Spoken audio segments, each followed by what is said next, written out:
Greetings, everybody. This is Winnie Wriggle, and welcome back to Edentech. We are on episode 18 today, I believe, and I have some surprises for you.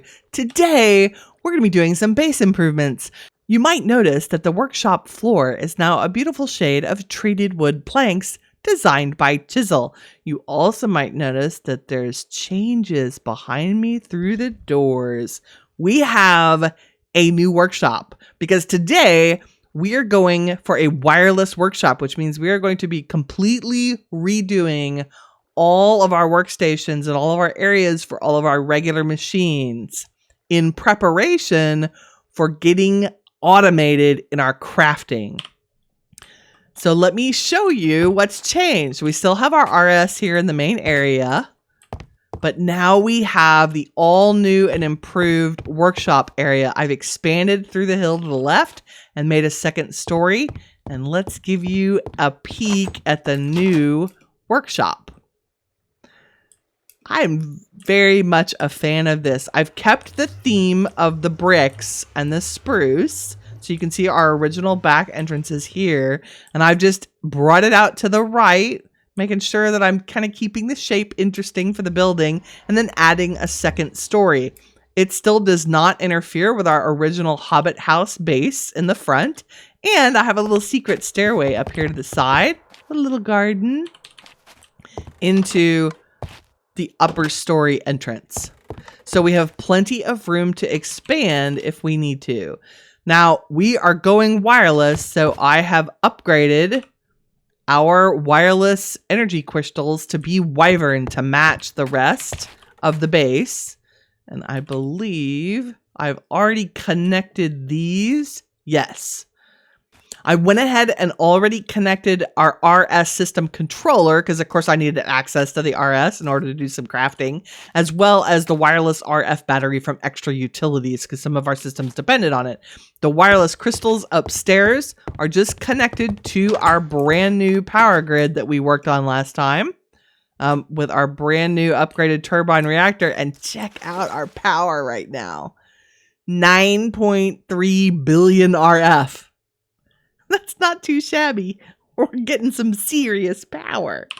Okay, but like I said, today is housekeeping around the new base because I thought it would be fun for us to lay out everything that we need to together. So what I've done is put, oh, and also really quick, I wanted to point out these pressure plates are from Block Craftery. So in case you were wondering, oh my goodness, how'd you get pressure plates of chiseled treated wood? That's exactly how. They are pretty easy to make. A framed pressure plate is just 2 framed blocks plus a regular pressure plate. And you get a framed block just with sticks. And so you make it and set it down, and then you use the wood that you want it to look like. You right click it with the block and it matches the color. It's just amazing. I love that they blend in. Okay, here's all the stuff we have to put out today. So I've kind of grouped it in categories so we can see it. Here's our latex processing system that used to be over in our farming building. Here's all of our thermal expansion machines. Here's mechanism. Here's Ender IO. Here's our matter transmitter. This is our teleportation mechanism right now. We'll also be doing the draconic teleportation at some point. Miscellaneous machines, like we need an ender chest. I like the material stonework factory, the door factory from Oasis. You got to have a trash can because the workshop gets messy. And a resonator from Extra Utilities. I'm also going to go ahead and set up the crusher and powered furnace from Actually Additions. There are some things that you get better results using the crusher from Actually Additions, our Flux plug from Flux Networks, and a couple of workbenches. So let's start with our workbenches because those are the easiest to place.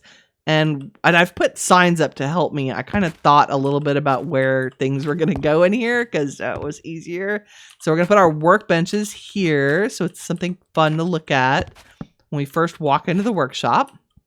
So that's good. And as I do each thing, I'm going to take down the signs because we don't actually need those signs. And then we're going to put Ender IO along this wall and thermal along this one. And anything that needs power, we'll use our crystal binder to connect it to our wireless crystals up in the ceiling. Okay, so, and then here's our miscellaneous wall. Here's where we're going to put the Actually Additions and our teleportation system. So I actually want to do this first. I think we need 4 blocks removed for these blocks. So we have a destination analyzer, the dialing device, the matter receiver, and the matter transmitter. So the matter receiver and transmitter are how we do our traveling. There's a transmitter, there's the receiver, and then the dialing device needs to be connected to the transmitter. So we'll put it here. And the destination analyzer needs to be next to the receiver so that we can tell whether or not the place that we're trying to get to, it'll tell us whether or not there's sufficient power. So now we need to hook up both the receiver and the transmitter, and I think the dialing device. Yes, they all need to be hooked to power. So let's go establish a connection with this wireless crystal. I put 2 in here. Each one is capable of 32 connections. It should be good and sufficient for the whole workshop. If we need to upgrade to Draconic later, we will. So I've shift right clicked it on the crystal, and now I'm just going to right click on the machines that need to be connected. So right click, right click, right click. I don't think that needs power. No. So now you can see that we have connected those 3 machines to power. And so they have them. And I think they retain their information when they're set down, because I called them Winnie main base. Yep. Okay. And then there's the farming building. So if I dial this for the farming building, we go bloop to the farming building. And then if I dial the main base, oh, let's dial once. Do like this, bloop, we go back to the main base. Yay, I'm very glad that worked. Okay, let's turn that one off. And that's it. So our teleportation is set up. Woo! I really like the RF Tools stuff. Okay, let's put our trash can, because I know where it's going, bloop, right in the trash. Next up, let's set up some thermal expansion. So we'll start with our pulverizer and our furnace. And a couple of chests. And then the induction smelter, the energetic infuser. Okay, let's just start there. So when we come over here and we want to do a little ore processing, we can make materials go from the pulverizer to the furnace. No problem. Let's put a little chest on top of each and make sure they open. Okay, that's great. Now we have the induction smelter. It's kind of a one-off thing. Let's get rid of our sign. And now we want the energetic infuser. That's where we charge all the stuff, like our fluxomagnet, which is already charged. What's our resin already doing? Pretty good. Oh, we need to repair that antidote charm. Okay, and then we're gonna have. Do we need the igneous extruder? I don't think we need the igneous extruder anymore. We were using it specifically to make obsidian. I do want our ender tank. We'll put that in miscellaneous because we can stick it anywhere. And I think for our magma crucible, that's important because if we need to make and fluid transposer. If we need to make liquids, fluid transposer in particular. So let's go ahead and hook that up next, and we'll put some water hidden underneath it. Seems like a plan. So poke that down there, stick a little pipe on it, and then stick our fluid transposer on top. And hopefully you get some agua. Right? Do I need to put, I may need to put the servo on it. Are you going to do a thing like that? So if I put concrete in there, will you make the concrete for us? Do I have any concrete? I have... I don't have any powder. Let's make some concrete powder. Like this. As a test. We do a thing? Fill. Why aren't you getting water? Bottom. Perhaps. Oh, there it goes. Yay, we had to tell it that it needed water. Nice! So we can throw concrete in there and get magic things. And then I don't think our magma crucible needs water. So we can close that up and we'll just stick that there. That's for when we need things like liquid resonant glowstone and all that good stuff. Okay, let me put this stuff away. That takes care of the thermal expansion machines for now. We'll go ahead and put our igneous extruder back in our RS since we don't need it. Next up, let's go ahead and put our mechanism set up. We're just gonna tuck them upstairs in case we need the machines. We haven't really done a whole lot with mechanism. It's a very powerful mod, but we're not using it right now. So let's hook this up to power. I think our link is still saved to this Wyvern wireless energy crystal. So all we have to do is right click the machines that need power. And we need to do that downstairs, but I'd like to hook them up to this crystal. So again, shift right click to make the connection to the source of our power. And then we're going to right click, boom, boom, boom, boom, boom, boom on all the machines that need power. Yay. And when you're not holding the crystal binder, those crazy lines disappear. Thank goodness. Thank you, Draconic.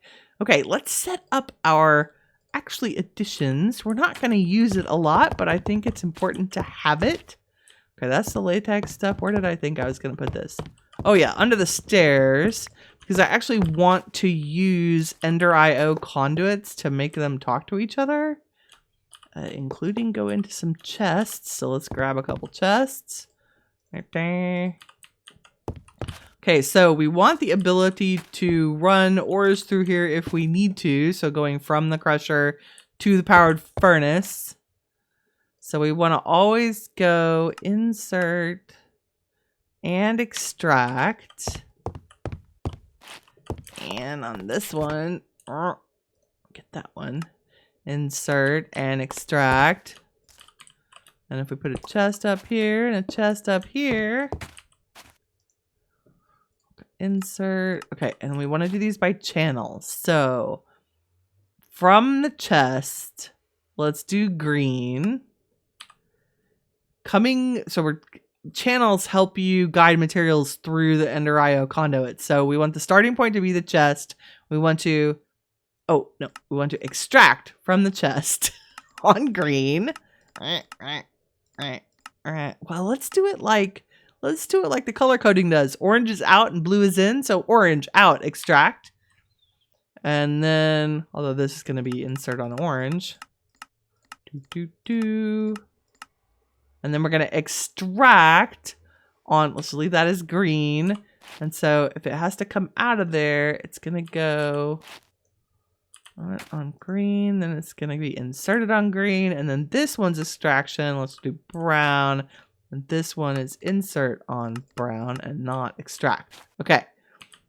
So that should get us items routed from this chest into here, into there, and then back into this chest without having to use the Actual Editions little magic ESO things.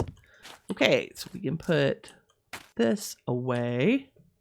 Now let's set up our Ender IO machines. This is going to be a little more tricky because I've been using the Ender IO to process some of our ores, like the silent gems. So I want the sag mill to be able to go two places.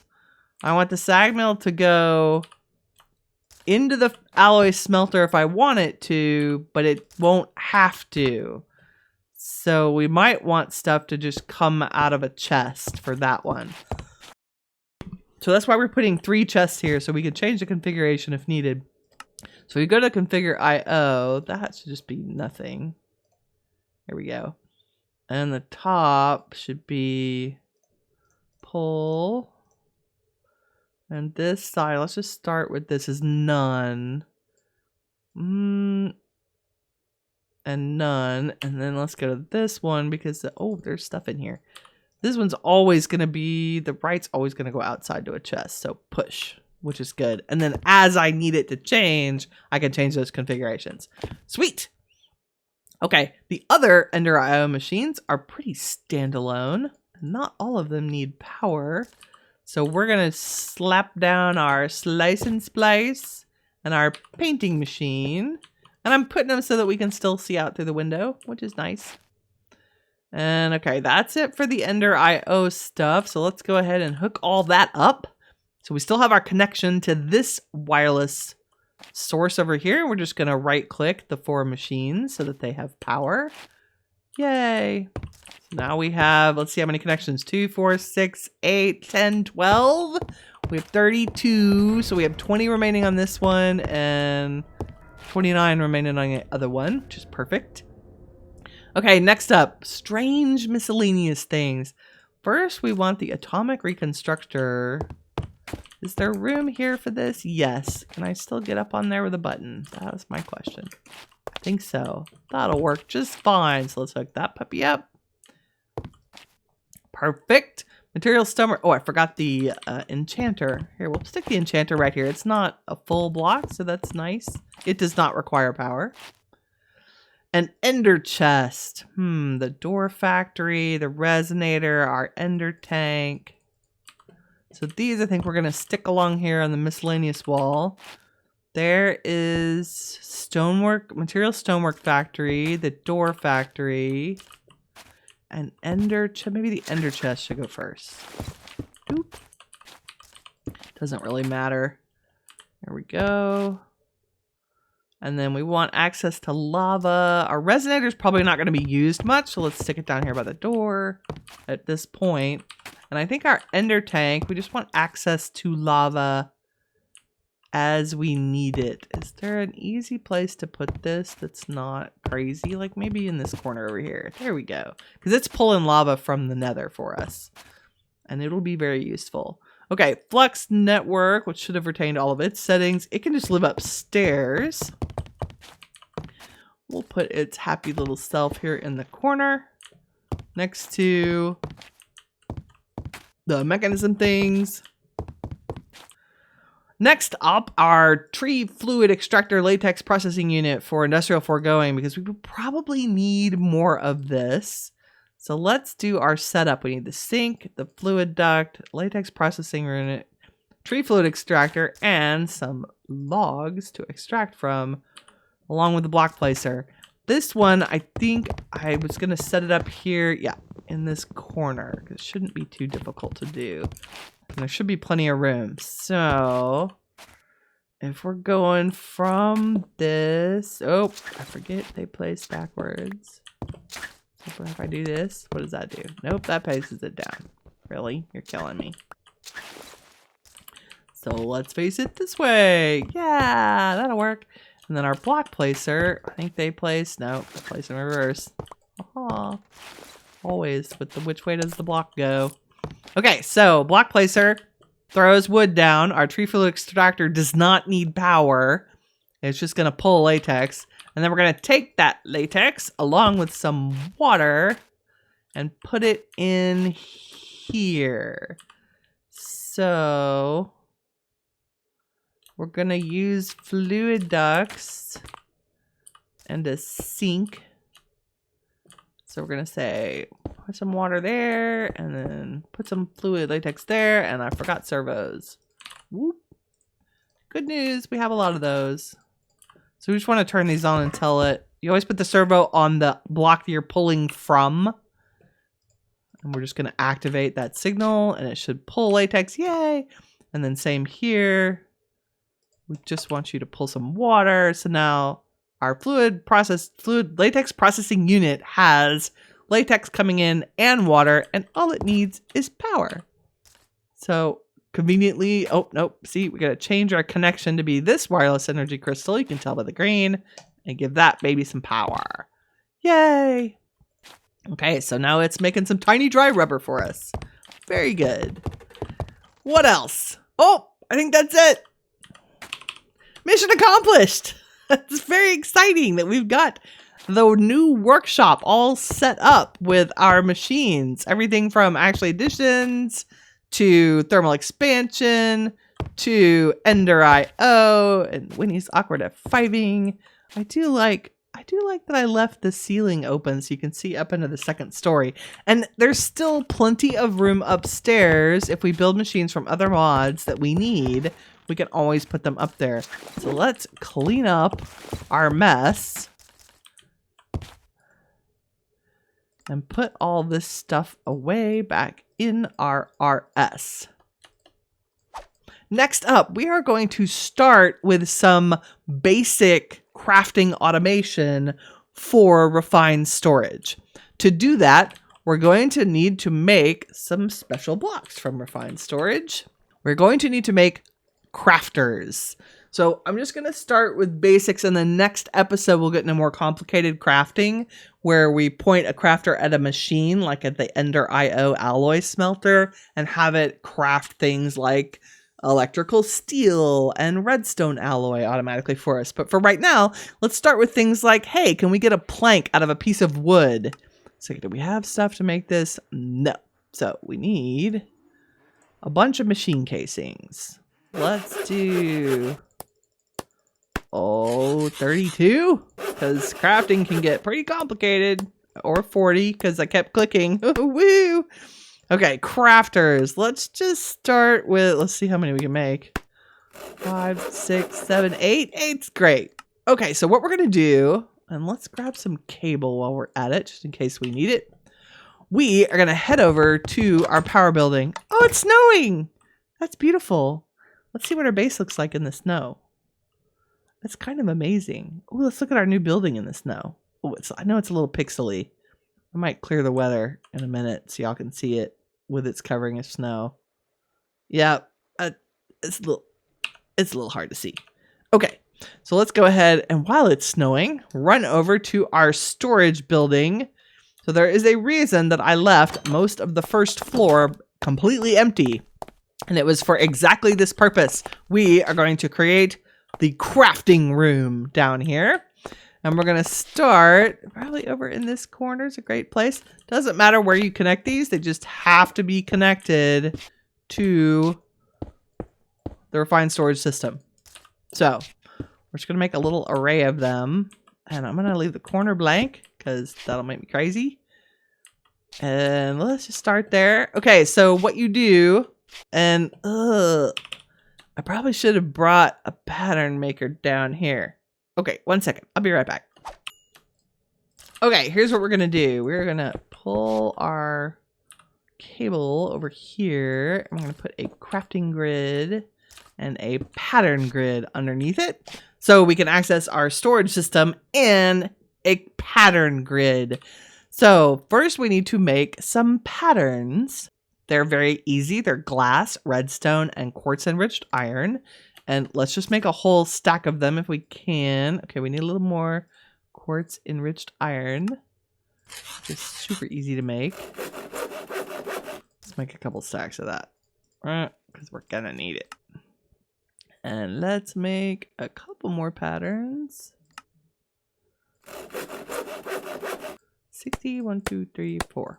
Okay, so we throw our blank patterns in our pattern grid. So basically what you're doing is you're going to make a copy of a recipe and tell refined storage system that that recipe is how you make a certain item, and it's going to save that recipe in the pattern. So for example, to make spruce wood planks, you just put a piece of spruce wood in anywhere in a grid. Oh, there we go. And it gives you 4 planks. We want to save that as a pattern. 4 times spruce wood planks. In order for the refined storage system to know that that's a pattern, you have to put it in a crafter. And now we know that we can make spruce wood planks. If we go in here and say we want craftables only, it tells us that, well, it tells us there are 1.1k in the system. But this is also something we can craft. Okay, so let's leave it as craftable only on our grid. And let's pick another thing that we might want to make. And that would be sticks. Or, oh, I don't even, yeah, let's start with all the wood stuff. That seems to be a good one. So now I want to save the stick pattern. And then because I'm a builder, I like the stair pattern for both spruce and dark oak. Ta-da! And then how about the dark oak slab for building? Yay! And then the spruce slab for building. So you can see where this is going, right? We're just saving these predictable patterns so I can, instead of having to craft them, and you just chuck them in here. And so they're all in here. So now I can craft any of those through the RS. There are other practical things we might want to do. we might want to also have all of the patterns saved for anything that's craftable in the refined storage system. So for example, to make a raw basic processor, that crafting recipe would be very useful to have as a pattern. So we're going to go through these. Say, here's our raw basic processor. Here's our raw improved processor. And then next episode, when we get into how to automate these with machines, we'll do that. And then so a basic processor, so we'll use a machine for those. Machine, those require furnace. For a construction core, you just need to put things in a crafting grid. Right now, we're focusing on crafting recipes that only require a grid and do not require a machine. There's that one. And then there's okay, construction. The destruction core is another good one to have. Oop, got to make the pattern. And silicon. Okay, upgrades are another thing. We'll want to put those in the crafting. So a basic upgrade. We might also want to be able to make patterns. There's our pattern crafter. Isn't that nice? So you can see you're going to fill up these crafters pretty fast. And for all the basic stuff, I'm just going to throw them in order. You might want to organize them down the road as different things. Like this first crafter is kind of building stuff. The second one is RS stuff. So that is how you set up just basic crafting automation in the refined storage system. So now when we go in here and make our display only show craftables, you can see when you have it in stock, they just appear with how many are in your inventory. But if it's craftable, you can say, oh, I need upgrades. So if I click on it and it says, how many do you want to make? I say, oh, I need 4 upgrades. Start. It's missing 3 improved processors. So it'll give you a status of what it needs in order to craft things. So let's do some patterns. Let's do 4 patterns. Start. It says to craft 4, it has the glass, the redstone, and the quartz enriched iron that it needs. So we say start, and it will craft those. Ta-da! Now, you can add upgrades, speed upgrades to your crafting process. But I think for now, that's a great introduction to the beginnings of automated crafting for a refined storage system, but we are out of time for today. Thank you very much for watching. If you liked the episode, please leave a like. If you'd like to keep up with what's going on in the channel, don't hesitate to subscribe. And remember, as always, you are the shiny stuff that awesome is made of. Take care, everybody. Bye-bye.